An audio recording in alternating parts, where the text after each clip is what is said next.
Sermón de la montaña, de Emmett Fox. Como un hombre piensa.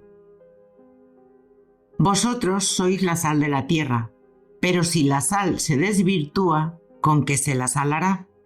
Para nada aprovecha ya, sino para tirarla y que la pisen los hombres. Vosotros sois la luz del mundo. No puede ocultarse una ciudad asentada sobre un monte, ni se enciende una lámpara y se la pone debajo de un celemín, sino sobre el candelero, para que alumbre a todos cuantos están en la casa. Así ha de lucir vuestra luz ante los hombres, para que viendo vuestras buenas obras glorifiquen a vuestro Padre que está en los cielos. Mateo 5. En este maravilloso pasaje, Jesús se está dirigiendo a aquellos que han llegado a comprender la esclavitud de las cosas materiales y adquirido alguna comprensión de la naturaleza del ser. Es decir, Él está hablando a quienes conocen la omnipotencia del Dios o del bien y la impotencia de lo malo en presencia de la verdad. A tales personas las llama la sal de la tierra y la luz del mundo. Y ello, ciertamente, no es ensalzar demasiado a los que comprenden la verdad y la ponen de manifiesto en sus vidas personales. Es posible, y en efecto es demasiado fácil, aceptar la verdad de estos principios fundamentales, proclamar su belleza, y sin embargo no ponerlos en práctica en la propia vida. Pero esta es una actitud peligrosa, porque en tal caso la sal ha perdido su sabor y no es buena. Si comprendemos y aceptamos lo que Jesús enseña, si nos esforzamos por realizarlo en cada fase de nuestra vida diaria, si tratamos sistemáticamente de destruir en nosotros mismos todo aquello que sabemos y que no debería estar ahí, es decir, el amor propio, el orgullo, la vanidad, la sensualidad, la presunción, el recelo, la conmiseración de nosotros mismos, incluyendo también aquí el resentimiento, la condenación, etc., si no alimentamos estos defectos, cediendo a ellos, sino que los dejamos morir, negándonos a que tomen expresión, si cultivamos con toda lealtad un recto pensar hacia todas las personas o cosas a nuestro alcance, y especialmente a las personas que no son muy simpáticas y a las cosas que no nos gustan, es entonces cuando somos dignos de ser llamados la sal de la tierra. Si verdaderamente vivimos esta vida, las circunstancias que nos rodean actualmente carecen de toda importancia. Cualesquiera que sean las dificultades con que tengamos que luchar, serán superadas, y la verdad de nuestra doctrina tendrá su demostración. Y no solamente haremos esta demostración en el más breve tiempo posible, sino que seremos capaces, positiva y literalmente, de ejercer una influencia luminosa y sanadora a nuestro alrededor y ser bendición para toda la humanidad. Es más, haremos bien a hombres y mujeres en lugares y tiempos remotos, a personas que jamás han oído ni oirán hablar de nosotros. Seremos así la luz del mundo, por sorprendente y maravilloso que parezca. El estado de nuestra alma se manifiesta a través de las condiciones exteriores de nuestra vida material y en la influencia intangible que irradiamos. Hay una ley cósmica, que nada puede negar permanentemente su propia naturaleza. Emerson dijo: «Lo que eres grita con una voz tan alta que no puedo oír lo que estás diciendo». En la Biblia, la palabra ciudad simboliza siempre la conciencia y la palabra montaña simboliza la oración o actividad espiritual. Alzo mis ojos a los montes, de donde ha de venir mi socorro. Si Yahvé no guarda la ciudad, en vano vigilan sus centinelas. Salmos 127. El alma que va desarrollándose y que se construye en la oración no se puede esconder. Brilla esplendorosamente a través de la vida que vive. Habla de sí, pero en un silencio profundo, y cumple sus mejores obras inconscientemente. su sola presencia sana y bendice sin esfuerzo todo lo que la rodea. Nunca debemos tratar de imponer a otros la verdad espiritual. Más bien, vivamos de tal manera que se queden tan impresionados por nuestra conducta, por la paz y felicidad que nos ilumina el semblante, y que acudan espontáneamente a pedirnos que repartamos con ellos la cosa maravillosa que poseemos. El alma que vive así habita en la ciudad de oro, la ciudad de Dios. Esto es lo que significa: así ha de lucir vuestra luz, para gloria de nuestro Padre que está en los cielos. No penséis que he venido a abrogar la ley o a los profetas. No he venido para abrogar, sino a consumarla. Porque en verdad os digo que antes pasará el cielo y la tierra que falte una jota o una tilde de la ley hasta que todo se cumpla.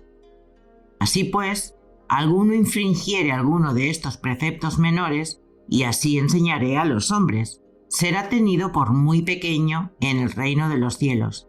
Pero el que practicare y enseñare, éste será tenido por grande en el reino de los cielos.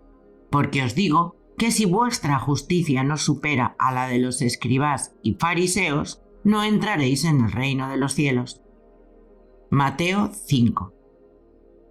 El verdadero cristianismo es una influencia totalmente positiva. Engrandece y enriquece la vida del hombre, la hace más amplia y mejor, nunca más mezquina. El conocimiento de la verdad no nos puede acarrear la pérdida de nada que valga la pena poseer. Los sacrificios vienen sin duda, pero las cosas que hemos de sacrificar son aquellas cuya posesión nos hace infelices, no las que nos traen la felicidad. Muchas personas tienen la idea de que comprender mejor a Dios requiere la renuncia a muchas cosas que sentirían perder. Decía un joven: confiaré en la religión más tarde, o cuando ya sea vieja, pero ahora quiero disfrutar un poco. Esto es confundir la cuestión. Las cosas que uno tiene que sacrificar son el egoísmo, el temor y la idea de que la limitación es necesaria. Una cosa sobre todo ha de ser sacrificada: la creencia de que el mal tiene alguna resistencia o poder aparte del que nosotros mismos le concedemos creyendo en él. Acercarse a Dios no habría causado a aquella joven pérdida alguna de su felicidad. Por el contrario, habría ganado un caudal inmenso de felicidad. Cierto es que a medida que su alma fuera ganando en desarrollo, habría encontrado que ciertas formas de placer ya no le causaban satisfacción. Pero, de ocurrir esto, habría encontrado también una compensación mucho más valiosa en la nueva luz que iluminaría toda fase de su vida y en los nuevos y maravillosos aspectos que vería en las cosas a su alrededor. Son solo las cosas sin valor las que tienen que desaparecer bajo la acción de la verdad. Por otra parte, sería de todo punto insensato que una persona creyese que el conocimiento de la verdad del ser la colocaría por encima de la ley moral, autorizándola a quebrantarla. En tal caso, descubriría muy pronto que había cometido un error fatal. Cuanto mayor es nuestro conocimiento espiritual, tanto más severo es el castigo que nos acarrea si violamos la ley moral. El cristianismo no puede permitirse el ser más descuidado que otros en la observancia rigurosa de todo el código moral. Antes, al contrario, debe ser mucho más cuidadoso que las demás personas. En efecto, todo desarrollo espiritual verdadero va acompañado necesariamente de un progreso moral definido. Una aceptación teórica de la letra de la verdad puede ir acompañada de descuido moral, pero es del todo imposible progresar en el aspecto espiritual a menos que se trate sinceramente de vivir según la ley moral. No es posible en manera alguna separar el conocimiento espiritual verdadero de la conducta justa y moralmente sana que le corresponde. Una jota, la jota griega, significa hot, la letra más pequeña del alfabeto hebraico.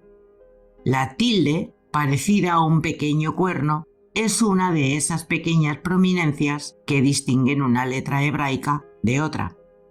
Esto quiere decir que conviene no solo vivir según la letra de la ley moral, sino también en los más mínimos detalles.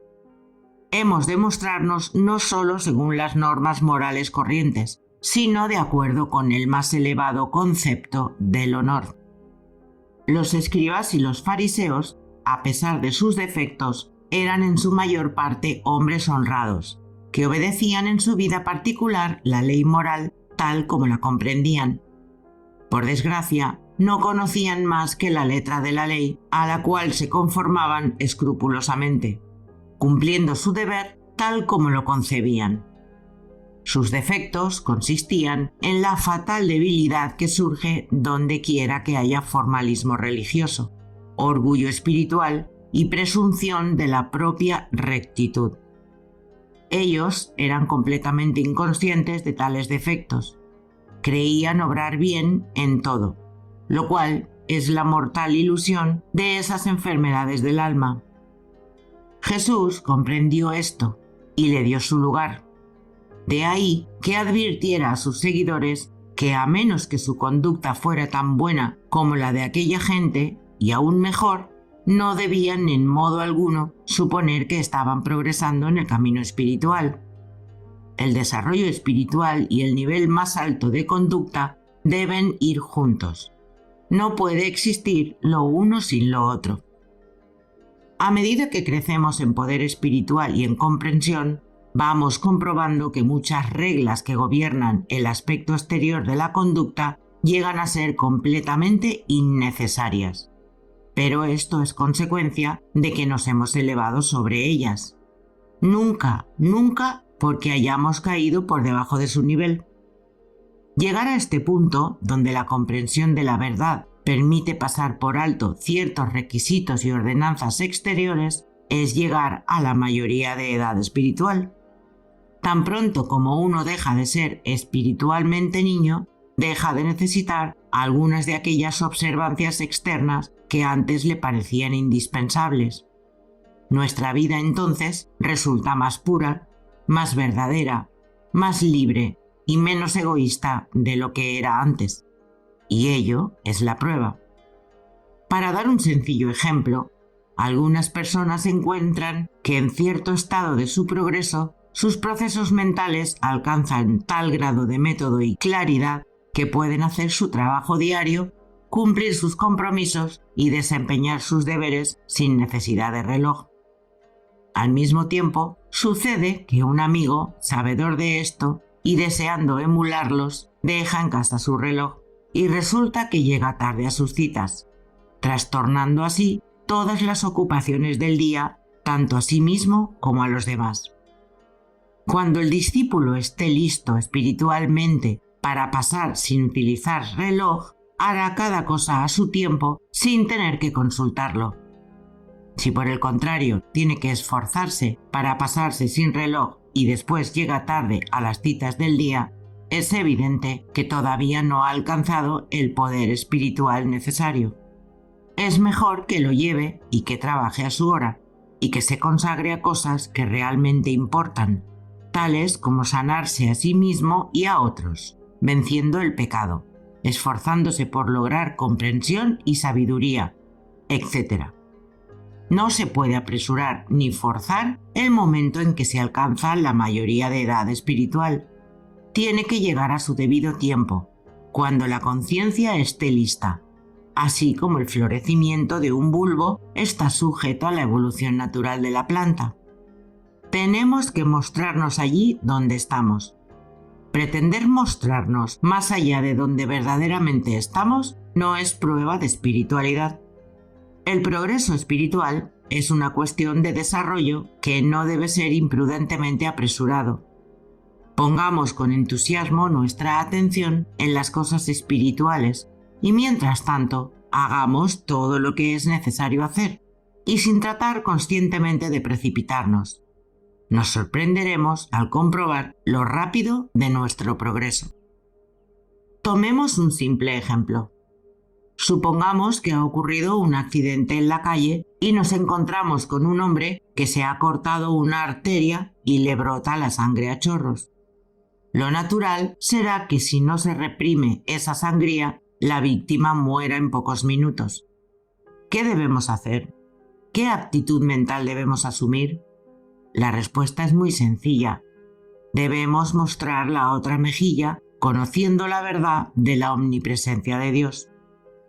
Si vemos esto lo suficientemente claro, como Jesús lo haría, por ejemplo, la arteria cortada será curada enseguida y no habrá que hacer nada más.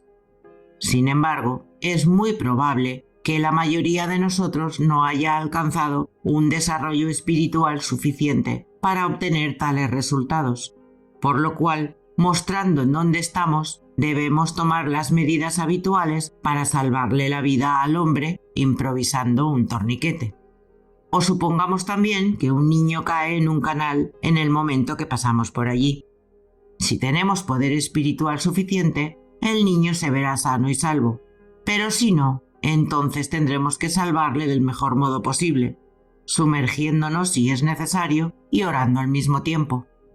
Pero, ¿qué diremos del hombre que, consciente de sus imperfecciones morales, acaso un grave pecado habitual, desea con sinceridad desarrollarse espiritualmente? ¿Ha de posponer la búsqueda de conocimientos espirituales hasta que su conducta sea reformada? De ninguna manera.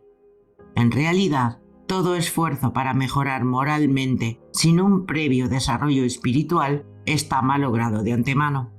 Así como ningún hombre, para usar la frase de Lincoln, puede levantarse del suelo tirando de las correas de sus botas. Tampoco puede un pecador reformarse por sus propios esfuerzos personales. El único resultado de confiarse a sí mismo en tales casos será un repetido fracaso, el desaliento consiguiente y probablemente, al fin, la desesperación de no poder mejorar. La única cosa que debe hacer la persona es orar sistemáticamente, sobre todo en el momento de la tentación, y dejar a Dios la responsabilidad del éxito. De esta suerte debe perseverar, no importa cuántos fracasos vengan, y si continúa orando especialmente, orando de una manera científica, encontrará muy pronto que, en efecto, el poder del mal se ha roto y que él mismo está ya libre de ese pecado. Orar científicamente es afirmar con insistencia que Dios nos ayuda, que la tentación no tiene ningún poder sobre nosotros y que el hombre es, según su naturaleza verdadera, espiritual y perfecto. Este método es mucho más eficaz que el de pedir simplemente la ayuda de Dios. De este modo, la regeneración moral y el desarrollo espiritual se llevan a cabo de manera simultánea. La vida cristiana no requiere que poseamos una perfección de carácter. Si así fuera, ¿quién de nosotros estaría capacitado para vivirla? Lo que sí se requiere es un esfuerzo honrado y genuino por acercarnos lo más posible a tal perfección. Habéis oído que se dijo a los antiguos: «No matarás. Cualquiera que matare será reo de juicio». Mas yo os digo que quien se irrita contra su hermano será reo de juicio. Y cualquiera que dijere a su hermano raca será reo ante el Sanedrín, y el que dijere loco será reo de la gehenna del fuego. Si vas, pues, a presentar una ofrenda ante el altar y allí te acuerdas de que tu hermano tiene algo contra ti, deja allí tu ofrenda ante el altar. Ve primero a reconciliarte con tu hermano y luego vuelve a presentar tu ofrenda. Mateo 5. La ley antigua, al tener que ver con un estado más primitivo y bajo la conciencia humana, se aplicaba necesariamente a cosas exteriores, porque la evolución aparente del hombre primitivo operaba mientras él se levantaba del mundo de las meras apariencias hacia la vida del pensamiento, de lo exterior hacia lo interior, mientras que todo desarrollo espiritual se expresa al revés, del espíritu hacia el mundo de apariencias, de dentro hacia afuera. Toda la atención del hombre primitivo está concentrada en lo que le llega a través de sus sentidos. Él cree que puede encontrar en su mundo físico la causa y también los efectos. Pero mientras se desarrolla espiritualmente, llega a comprender que las cosas exteriores no son más que el resultado de causas y sucesos interiores. Cuando esto se percibe, ha comenzado la búsqueda de Dios. Así, la ley antigua, por lo menos en la letra, se ocupaba casi exclusivamente de cuestiones externas y quedaba satisfecha si eran cumplidas. Si un hombre no mataba, obedecía a la ley, por grande que fuese su deseo de matar y por intenso que fuese su odio hacia su enemigo. Con tal que no se apropiase de los bienes de su vecino, el hombre vivía según la ley, por mucho que desease cometer el robo. Jesús vino a preparar a la humanidad para dar el paso más importante de todos, a saber, ensanchar nuestras fronteras espirituales. El objeto principal del Sermón del Monte, que es la esencia del mensaje cristiano, es mostrarnos la necesidad de dar este paso. Es enseñarnos que para alcanzar la mayoría de edad espiritual, no solamente tenemos que conformarnos con las reglas exteriores, sino que también hemos de cambiar toda nuestra vida interior.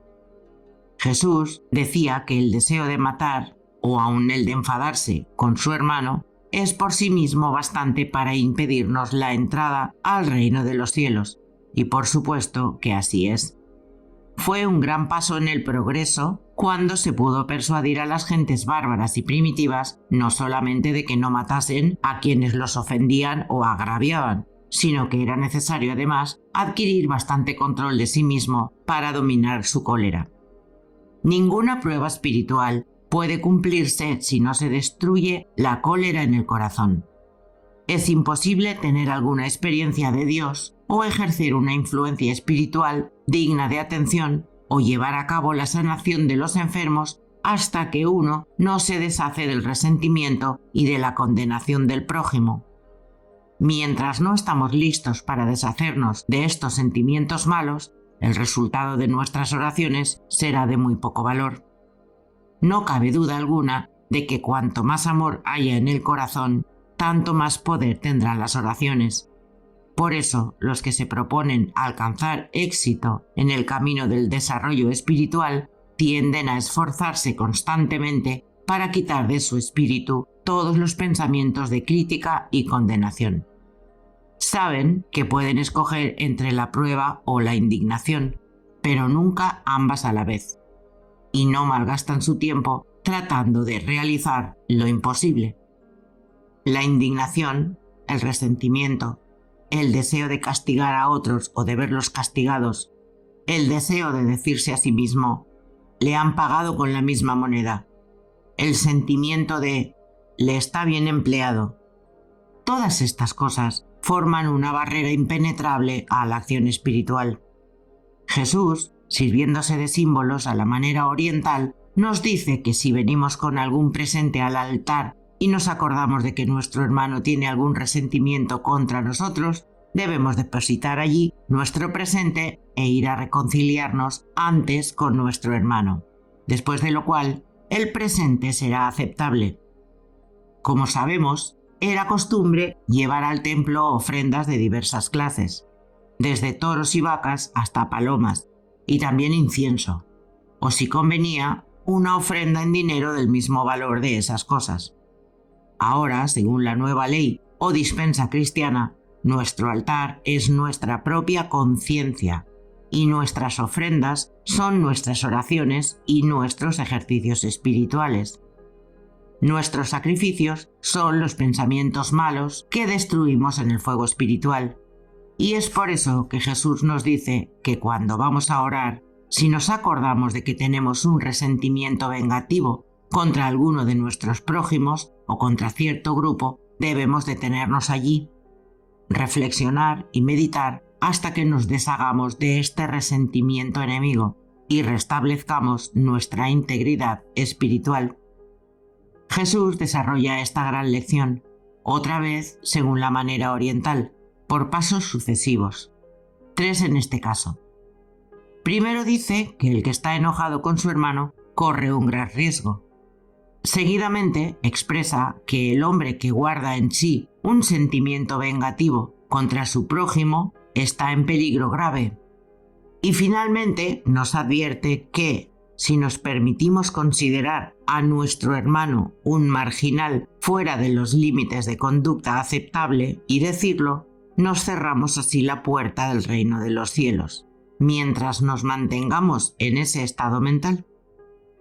Y por último, nos previene que el llamar a un hombre loco, en tal sentido, equivale a no esperar ningún bien de él. Esto es, negar en un ser humano el poder del Cristo viviente. Y muy serias consecuencias se derivarán seguramente de semejante actitud.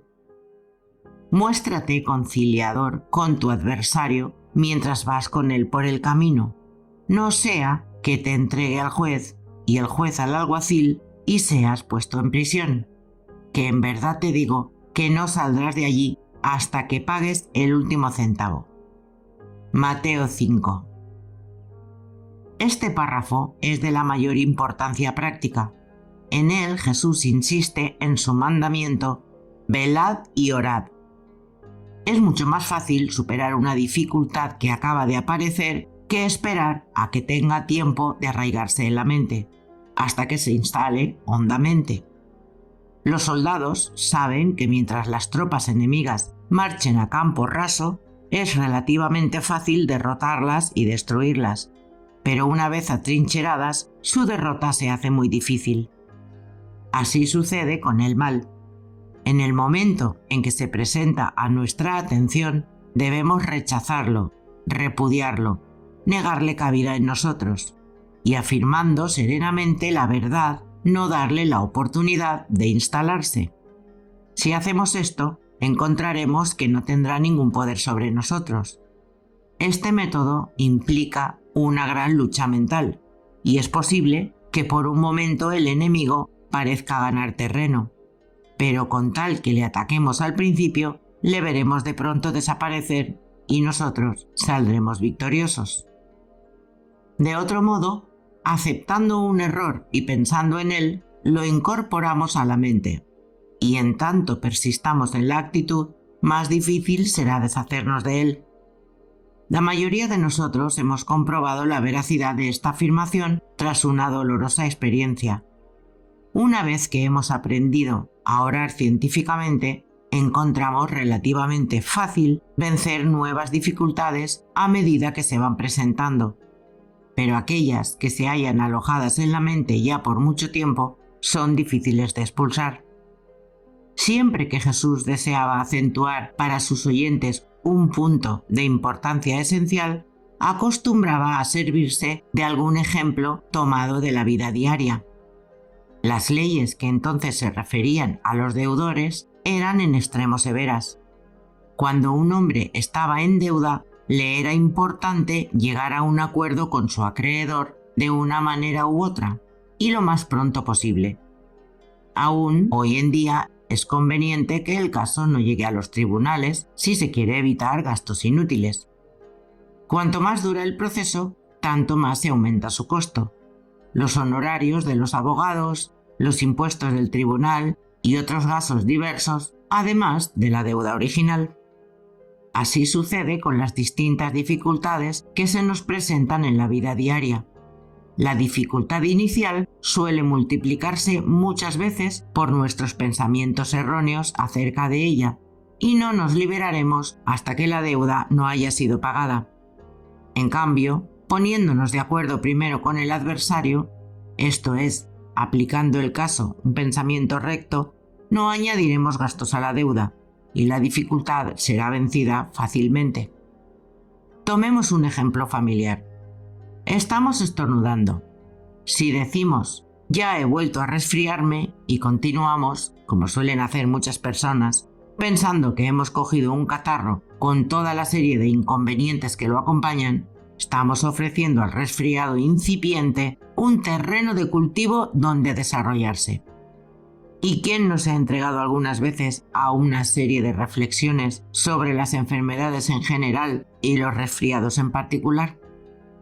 trata uno de determinar el momento exacto en que se resfrió y decide con satisfacción que este resfriado es probablemente el resultado de haberse sentado el martes cerca de una ventana abierta o de haberse quedado el miércoles con un amigo que tenía un resfriado, etc.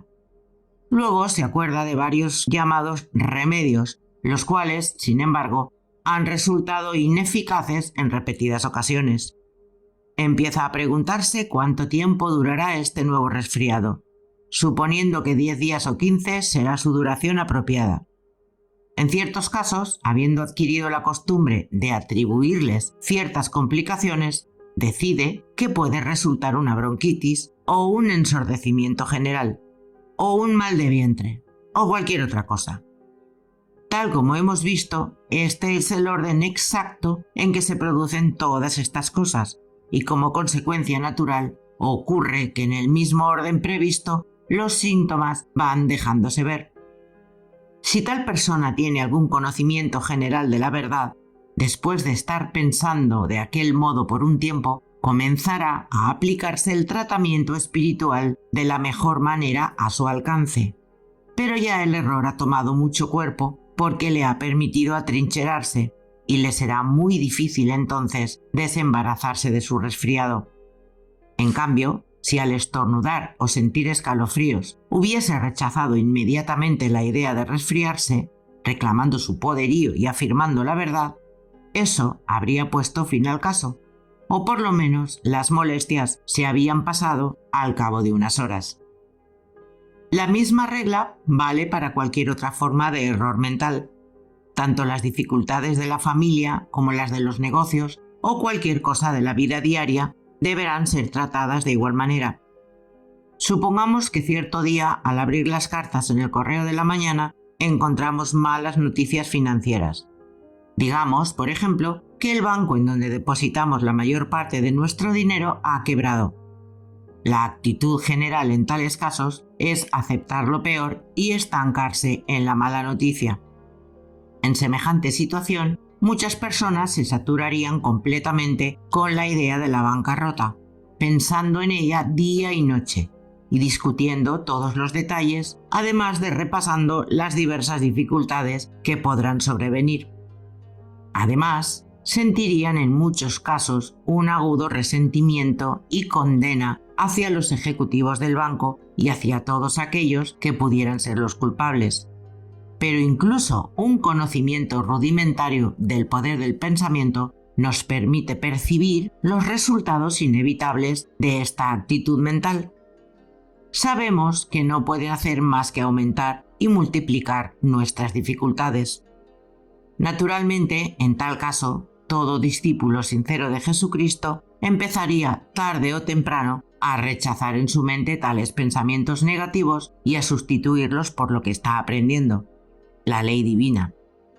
Puede ser, sin embargo, que sorprendido por la precipitación y gravedad del suceso, pase algún tiempo antes de que comience a ver el problema a la luz de la verdad. Y es esta tardanza lo que complicará en gran medida la dificultad. De acuerdo con Jesús, lo que conviene hacer al recibir las malas noticias es volverse a Dios, al apoyo verdadero. Negarse a aceptar los pensamientos de la pérdida y el peligro, y todos los que tengan que ver con el resentimiento y el temor. Si así se hace, con persistencia, hasta que se restablezca la tranquilidad mental, se encontrará pronto fuera de peligro. De una manera u otra, la desgracia se desvanecerá y el orden será restablecido. El banco recobrará su crédito, y no hay razón alguna por la cual la oración de una sola persona no pueda salvar de la ruina las fortunas de miles de personas y al banco mismo. Pero, si por alguna causa esto no ocurre, él recibirá una suma igual o más grande que aquella que perdió, y acaso de una manera totalmente imprevista. Este mismo principio puede aplicarse igualmente a todas las dificultades, ya que la armonía universal es la ley verdadera de la creación. Una disputa, una querella o una equivocación de cualquier clase deben ser tratadas de igual manera en el mismo momento en el que aparecen. Habréis oído que fue dicho: no adulterarás. Mas yo os digo que todo el que mira a una mujer deseándola, ya adulteró con ella en su corazón. En este párrafo inolvidable, Jesús da énfasis a la verdad magistral, tan marcadamente fundamental, aunque ignorada de los hombres, de lo que importa de veras es el pensamiento. Los humanos están acostumbrados desde siempre a creer que en tanto que los actos se conformen a la ley, ya se ha hecho todo lo que razonablemente podría esperarse de ellos, y que los pensamientos y sentimientos son cosa de poca importancia, o que por lo menos no importan sino al individuo. Pero ahora sabemos no solo que un acto es la consecuencia de un pensamiento, sino también que el tipo de pensamiento a los que permitamos hacerse hábito en nuestra mente irán, tarde o temprano, a expresarse en el plano de la acción. Comprendemos ahora, a la luz de la Biblia, que nuestros pensamientos son realmente actos y que nuestra conducta depende en exclusiva de la selección mental que hagamos de nuestros pensamientos. En otras palabras, hemos aprendido que un pensamiento malo es tan destructivo como un acto malo. La consecuencia lógica de este hecho cierto es sorprendente. Si codiciamos los bienes de un vecino, somos en el fondo del corazón ladrones, aunque todavía no hayamos metido la mano en el cajón. Y si seguimos guardando en la mente un pensamiento codicioso, será solo cuestión de tiempo el que cometamos el robo. Si nos complacemos en un sentimiento de odio, somos realmente asesinos, aunque nuestras manos no se hayan movido para matar. El que aún solo mentalmente comete adulterio está corrompiendo su alma, a pesar de que su pensamiento nunca se exprese en el plano físico. La lujuria, el recelo, el deseo de venganza, no pueden existir en nosotros a menos que los aceptemos en el alma. Y en esa aceptación reside la malignidad del pecado, aun cuando tales sentimientos no se hayan traducido todavía en actos exteriores. Guarda tu corazón con toda cautela, porque de él brotan manantiales de vida.